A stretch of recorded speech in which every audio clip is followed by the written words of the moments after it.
New York Jets offensive tackle Mekhi Becton is looking good and feeling good, and Boomer Esiason will have none of it. I'm Glenn Naughton with JetNation.com. Be sure to log into JetNation.com where you can register and become a part of what is the most active independent Jets message board on the web. So Jets tackle Mekhi Becton sent out a tweet the other day, and the tweet said, with a period at the end of each word, "I am a left tackle." I don't disagree with Mekhi Becton, but at the same time, Mekhi Becton might be wrong. And here's what I mean by that. Mekhi Becton is absolutely 100% undeniably gifted enough to play left tackle. And he might, if he can stay healthy, Mekhi Becton, and play to his ceiling, is the best left tackle on this roster. He's physically capable of things that no one else on this roster is capable of. However, he's also capable of playing right tackle, which Dwayne Brown is not. But Dwayne Brown is also a good NFL starter, and he's due to make $11 million. Now, listen, does Carter Warren come from out of nowhere and dominate and win a job, and Dwayne Brown gets sent on his way and the Jets save $11 million? Listen, who the hell knows? All we're going to go off of right now is what we know.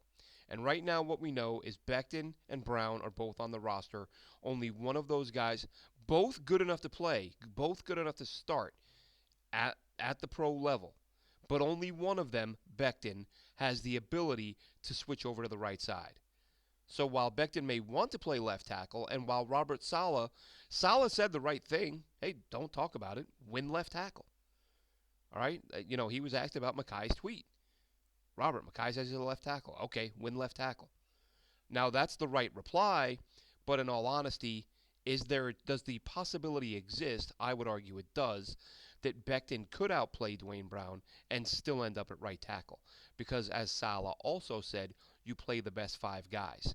Now, if Dwayne Brown is one of the best five, that means he's playing. If he's playing, that means he's playing left tackle because he doesn't play any other position. Mekhi Becton can play right tackle. He did it in college. The coaches watched him do it last year, and that's where they had him penciled in to start. So Becton is a left tackle. Yes, he will be a left tackle, I believe, for somebody one day. Unless somebody wants to pay him left tackle money to play right tackle. Who knows? But he has the ability to play left tackle. I can't blame him for wanting to play left tackle. And he has shown he can at a high level. We saw him out of Louisville. We saw him his rookie year. No, he wasn't perfect as a rookie. He gave up some sacks. He gave up some hits. Nobody's saying he was unflappable. He was a rookie out of Louisville. Most of us who watched him extensively enough in college said he'll have some hiccups as a pro. The pass protection in Louisville is nothing like what it's going to be at the pro level. He's going to be asked, obviously, to block better players, but the ball isn't coming out in under a second like it did in Louisville. The ball is just out, out, out. That's not a thing in the pros. Not to that degree anyway. Might see a little of that with Aaron Rodgers this year, but that's another discussion. So anybody who was watching Becton in college and followed him through the draft kind of predicted he would have some hiccups as a rookie, and he did.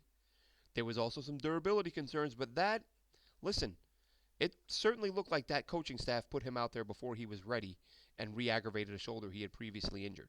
So maybe another week off would have avoided the time he missed. But that's another discussion.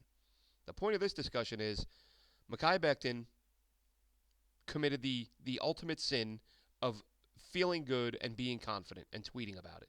Now, he deleted the tweet. Did he delete it because he himself thought about it and said, this might be viewed as disrespectful to Dwayne Brown, who's a veteran guy who is the left tackle on this team right now? Did a teammate call him and say the same? Hey, man, why don't you delete that tweet? It's not a great look for you. Did an agent call?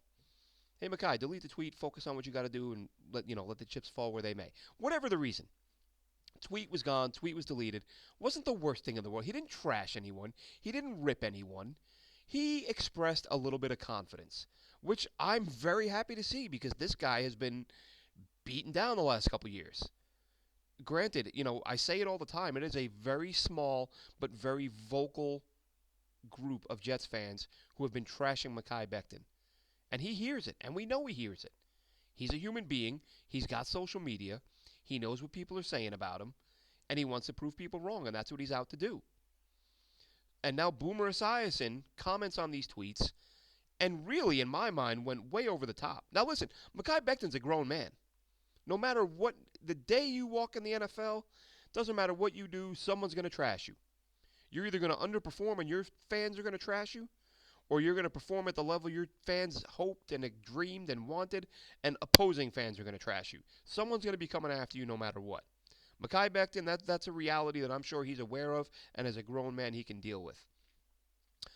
But to come after him the way Boomer Esiason did, saying Becton, everything's been handed to him. He didn't. Nobody handed him being the 11th pick. He had to work for that. Like, granted, he wasn't in the pros, but that's still a lot of work going into becoming a pro. Mekhi Becton isn't a guy who was just hanging out and someone slapped the Jets jersey on him and threw him out on the field. He then, once he arrived, as a high pick, you're given that job. But he had to prove he could play. He had to work to do that. That didn't just happen. We've talked about how Mekhi Becton just launches grown men off their feet against their will into places they don't want to go. That doesn't happen by accident. That's not Mekhi Becton just happened to be standing there when this thing happened. No, that's the work he's put in that led to the results he got on the field prior to being injured, an injury that cost him 2 years. We saw what happened with the Van Roten getting smoked and getting thrown into Mekhi Becton. It dislocated his kneecap. That took way longer to heal than anticipated. There were reports that Becton gained weight that may have likely, I would say it likely, impacted his rehab time. That was a mistake that a young guy made. What young person doesn't make some mistakes? Why is it completely beyond the realm of possibility that Mekhi Becton, since that injury, has had a kid, has aged a couple of years, and looked around and thought, I got to get my act together? Because it sure looks like he has. He's dropped 60 pounds. And for the critics, for the people that just hate Mekhi Becton, he can't win. If he drops weight, what are they going to say? He's just after a big payday.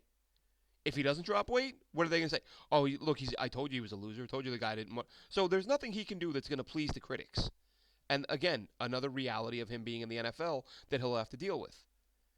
But for Boomer Esiason, a former player, to say he hasn't earned anything, I mean, listen, you can say there have been disappointments. You can say he could have done better. You can say he made some poor decisions.